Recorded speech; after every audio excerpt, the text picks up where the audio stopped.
중독 그리고 회복 10번째 시간입니다. 이 책의 마지막인 12부 영적 거식증을 제거하라 내용에 나가기 앞서서 우리는 10부부터 계속해온 하나님은 주시고 우리는 받는다에 대한 성경적인 논의를 이어서 해보려 합니다. 이 내용은 로마서에도 잘 나타나 있습니다. 로마서 1장부터 11장의 내용도 마찬가지로 하나님은 우리에게 은혜로 계속해서 주시고 또 주신다라는 것입니다. 그런데 11장 마지막에는 35절에 누가 주께 먼저 드려서 갚으심을 받겠느냐라는 질문에서 로마서 12장 1절로 이어집니다. 너희 몸을 하나님이 기뻐하시는 거룩한 산 제사로 드려라. 이것이 너희가 드릴 영적 예배니라. 이 내용이 과연 우리가 지금까지 계속해서 봐왔던 창조의 기본 질서, 하나님과 사람 사이의 관계의 기본 구조에 상반되는 내용일까요? 지금까지 우리가 배운 내용을 토대로 이 말씀을 어떻게 해석할 수 있을까요? 우리는 하나님과 우리가 계약 관계, 기브 앤 테이크의 어떤 거래 관계에 있다고 느낀다면 그것은 왜곡된 하나님관이라는 것을 알았습니다. 그리고 우리가 10부에서 알아본 신명기 12장 15절에서 18절의 내용, 바로 우리가 이 제물을 드리는 과정을 즐거운 축제의 시간으로 만들라고 하셨다는 점에서 우리 몸을 거룩한 산 제사로 드리라고 하신 것은 하나님이 우리에게 먼저 사랑과 은혜를 베풀어 주셨으며 이 몸도 하나님께서 우리로 선물로 주신 것이라는 인식이 있을 때 그것이 우리의 영적 예배가 된다는 것을 알 수 있습니다. 그러면 이제부터 12부의 내용, 영적 거식증과 그로부터의 회복 과정에 대해서 알아보겠습니다. 먼저 거식증은 중독과 마찬가지로 많은 사람들에게 그들의 삶에서 일반화된 어떤 과정, 여러 가지 모습으로 나타날 수 있습니다. 그렇다면 영적 거식증이라는 것은 어떤 모습으로 나타날까요? 우리는 중독자들의 어떤 모습에서도 이 거식증의 초기 단계 상태와 비슷한 모습을 발견할 수 있습니다. 건강한 성인이라면 자신의 욕구를 인식하고 그것을 다른 사람에게 전달하기 위해서 노력하는데, 그러나 중독자에게 있어서 그 욕구를 전달하는 태도는 다른 사람의 욕구는 중요하지 않고 자신의 욕구만 절박하게 채우기를 바란다는 것입니다. 그러면 이것을 우는 아기에 비유를 하자면 아기들은 이렇게 욕구가 채워지지 못하면 결국에는 울음을 멈추게 됩니다. 더 이상 울어봤자 소용이 없다는 것을 깨달았기 때문인데요. 그리고 그들에게는 부르짖는 것이 고통스럽게 되고 결국 부르짖을 힘을 잃게 됩니다. 영적인 거식증도 이와 마찬가지입니다. 그들은 영양 공급을 받고 싶고 거기에 대해서 절박한데 아무리 애써도 그 채워지지 않는 욕구에 대해서 소용없음에 대해서 절망하게 되고 이 영적인 영양실조 상태에 이르러서 더 이상 하나님께서 주시는 것을 받을 수 없는 상태가 됩니다. 이것이 바로 영적 거식증의 초기 단계의 상태입니다. 책에서는 이 영적 거식증의 특징들, 증상들에 대해서 3가지를 나열하고 있습니다. 첫 번째는 영적인 영양 공급을 거부한다는 것입니다. 방금 얘기했듯이 하나님의 사랑과 은혜가 풍성한데도 불구하고 영적인 양식을 공급받는 것을 거부하다가 굶어 죽는 지경까지 이르게 됩니다. 그런데 이런 상태에 있는 사람들은 이렇게 영적 공급을 기대하지 않으면서도 본인들이 다른 사람들에게 주어야겠다는 생각만 하게 됩니다. 이것은 계속해서 얘기해왔던 그 하나님의 근본적인 창조 질서를 뒤집는 것입니다. 이런 사람들은 겉으로는 그들의 영적 생활이 만족스럽고 문제가 없어 보일 수 있습니다. 그래서 영적 거식증은 바로 드러나거나 한 번에 알아보기가 힘듭니다.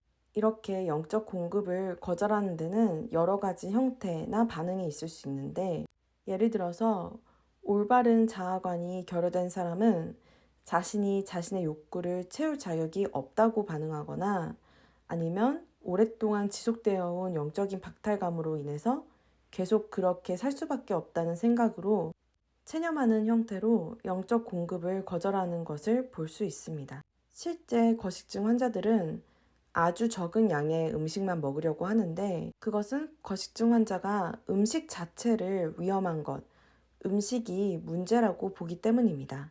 영적 거식증도 마찬가지입니다.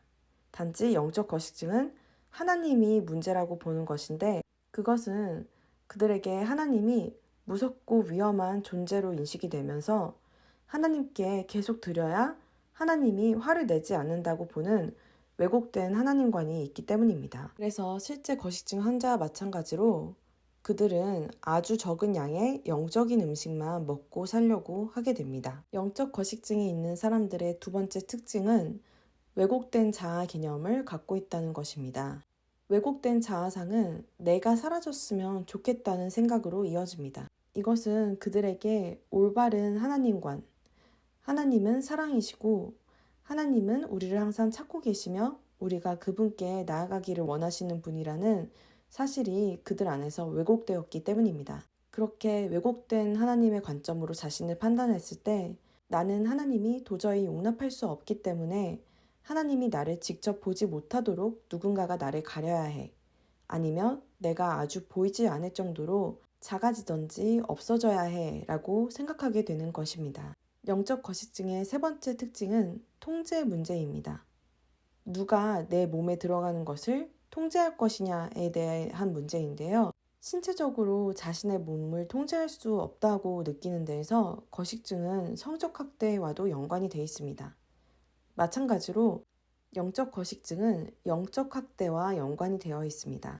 만약 신앙생활 초기에 다른 사람이 그의 영적 생활을 책임지고 조장했을 때, 즉 하나님의 사랑과 은혜를 스스로 배울 수 있는 기회가 박탈당했을 때 이것이 영적 거식증으로 이어질 수 있고 그 증상 중에 하나로 나타날 수 있습니다. 그러면 우리는 영적 거식증에 대해서 어떻게 대처할 수 있을까요? 먼저 영적 거식증에 효과가 없는 것들부터 살펴보겠습니다. 첫 번째는 강제로 영적 양식을 먹게 하는 것입니다. 이것은 스스로 그렇게 하거나 타인이 강요하는 것 모두 해당이 됩니다. 이렇게 하는 것은 문제를 해결하는 것이 아니라 되려 외상을 야기시켰던 애초의 상황을 재현하는 것이 되어서 거식증을 더욱 악화시키게 됩니다. 두 번째는 폭식입니다. 실제 거식증 환자는 엄청난 양의 음식을 한꺼번에 먹는 것으로 자신의 문제를 해결하려고 하고 폭식과 전혀 먹지 않는 것, 이 패턴을 주기적으로 반복합니다. 영적 거식증을 겪고 있는 사람의 경우 폭식은 종교 중독으로 나타날 수 있습니다. 저자는 자신의 경우 이와 마찬가지로 영적 거식증에 걸렸을 때 일주일에 매일같이 교회에 나가고 누구보다 교회에 오래 남아서 기도하고 누구보다 일찍 새벽에 기도하는 것 등으로 이것이 종교 중독으로 나타났다고 합니다. 기억할 것은 이러한 종교 중독은 하나님의 의도를 뒤집는 것입니다. 하나님으로부터 받는 것이 아니라 본인이 주고 또 주는 것에 집중을 하는 것입니다. 기억할 것은 폭식은 배고픔에 반응하는 것이 아닙니다. 그렇기에 굉장한 상처를 입힐 수 있습니다. 마찬가지로 종교 중독이 되어서 영적인 활동, 즉 종교 활동을 너무 많이 하게 되면 굉장한 상처를 입게 될 수 있습니다. 영적 거식증에 효과 없는 것 세 번째로는 수치심입니다. 어떤 수치심이냐 하면 영적인 영양실조에 대해서 그 이유를 자신이 기도를 제대로 안 해서, 기도를 충분히 하지 않아서, 기도에 정성이 부족해서 또는 자기 연민을 느끼기 때문에 라고 생각하는 것인데요. 분명한 것은 자기 자신을 부끄럽게 해서 하나님께 더 가까이 가는 것이 아니라는 것입니다. 그런 생각이 들 때 수치심은 우리를 계속해서 하나님께 드리라고 끊임없이 부추길 뿐이라는 것을 기억해야 합니다. 지금까지 거론했던 이 세 가지, 더불어서 이 세 가지를 한 번에 적용하는 경우, 즉 강제적으로 영양을 공급하고 영적인 활동으로 폭식하고 영적인 영양실조에 대해서 수치심을 느끼는 것은 영적 거식증에서 회복하는데 효과가 전혀 없습니다. 그러면 어떻게 해야 영적 거식증을 치료할 수 있을까요? 책에서는 세 가지 방법을 얘기합니다. 첫 번째는 진실을 말하라는 것입니다. 우리가 이 책의 처음부터 계속해서 얘기해왔던 것이 진실을 말하는 것, 자신의 상태를 진실하게 고백하는 것이 회복의 첫 단계라는 것이었습니다. 영적 거식증으로부터의 회복도 여기서부터 시작합니다. 두 번째는 문제는 바로 나다라는 것을 시인하는 것입니다. 영적 기갈 상태에 온 것은 나의 문제라는 것을 인식하고 인정하는 것입니다. 문제는 환경에 있지 않다는 것을 기억하십시오. 어디를 가든 당신의 모습은 변하지 않는 것을 인식하는 것이 문제로부터의 치유와 회복에 도움이 됩니다.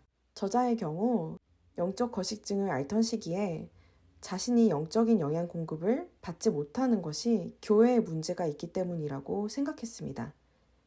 그래서 계속 교회를 옮겨 다녔으나 어디를 가도 영적 공급을 받지 못하는 것을 느꼈고, 그런데도 계속해서 교회에 문제가 많구나, 제대로 된 교회는 없을까라는 생각을 하게 됐다고 합니다. 그러나 결국 그가 깨달은 것은 영적인 영양 실조는 어느 교회를 가도 마찬가지라는 것이었고, 만약 천국에 갔어도 영적 공급이 없다고 불평했을 것이라는 자신의 모습을 보고 인정하게 됩니다. 마지막 세 번째 방법은 조금씩 앞으로 가는 것입니다. 영적 거식증에 걸린 사람들에게 기독교 공동체는 음식을 한번 잘 먹어보라, 영적인 영양 공급을 잘 받아보라고 제안하고, 이를 위해서 여러 가지 영적 영양 공급의 통로를 제시할 수 있습니다. 이렇게 해서 어느 정도 회복이 되었을 때, 어느 정도 영양 공급을 받을 수 있다는 신호가 보일 때, 나중에는 딱딱하고 거친 음식도 먹을 수 있을 거라는 소망이 생깁니다. 이런 모습을 하나님이 기뻐하십니다. 하나님은 백성들에게 먹이시기를 즐겨하는 분이십니다. 그리고 이를 위해서 먼저 공급하십니다.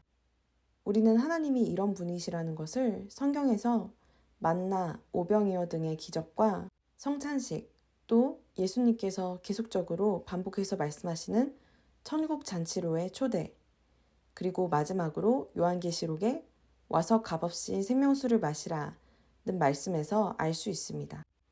끝으로 우리는 지금까지 배운 내용을 짚어보면, 은혜는 전적으로 하나님으로부터 오는 값없이 주시는 선물이고, 하나님은 주시고 우리는 받는 것이 창조의 질서, 하나님과 우리의 관계의 기본 구조입니다. 또 하나님은 주시기를 즐겨하시고 우리는 감사함으로 하나님께 즐겁게 받을 수 있어야 한다는 것입니다. 이렇게 은혜를 강조하고 하나님의 사랑을 강조하고 하나님은 주시고 우리는 받는다는 메시지는 성경에서 계속적으로 나타납니다. 그런데 이 기쁜 소식이 사람들을 상당히 혼란스럽게 만들 수 있는데요. 만약에 그들의 영성이 내가 행하고 드리기 때문에 하나님이 받으실 것이라는 행위 중심적인 것이라면 그렇습니다. 그래서 드리는 것이 아닌 하나님께서 주시는 것을 적용하려고 하면 교회나 사역지에서 많은 반대, 저항에 부딪힐 수 있습니다. 이것은 영적 영양 공급에 대한 하나의 거부 반응인데요. 예를 들어서 교회에서 은혜를 강조하면 성도들이 아무것도 하지 않을까 걱정하게 될 수 있는데, 우리는 이제 은혜를 받은 후에야 하나님께 진정으로 헌신할 수 있게 된다는 사실을 알게 되었습니다. 즉, 우리의 헌신은 하나님께서 주신 것을 받은 후에 따르는 것, 바로 헌신이 받은 것에 대한 반응이라는 것입니다. 또 한 가지 기억할 점은 항상 우리에게 도움이 되는 분위기에서 회복이 일어나는 것이 아니라는 것입니다. 오히려 적대적인 분위기, 변화를 거부하는 분위기에서 회복이 일어납니다. 이렇게 믿음의 선한 싸움을 싸우는 것, 하나님의 나라의 한 부분을 담당한다는 것은 즐거운 소명이 아닐 수 없습니다. 12부를 마치면서 이것을 기억했으면 좋겠습니다. 우리는 우리 삶에서 하나님의 사랑과 은혜를 받았다고 하는 것을 확신하는 순간이 있습니다. 그런데 시간이 지나면서 그 은혜가 흐려지는 경험을 하기도 합니다. 이렇게 은혜를 계속 보존하는 것은 쉽지 않은 일입니다. 그러나 하나님의 사랑과 은혜는 바로 지금 이곳에 있다는 것을 기억하세요. 우리는 우리 삶에 영향을 미치고 있는 중독과 외상과 충격으로부터 회복되는 과정에서 계속 성장하고 있고, 그 과정 중에 하나님의 은혜를 실제적으로, 지속적으로 경험하게 되면서 조금씩 하나님의 은혜를 받을 수 있는 능력이 늘어나게 됩니다. 이상으로 12부를 마치겠습니다.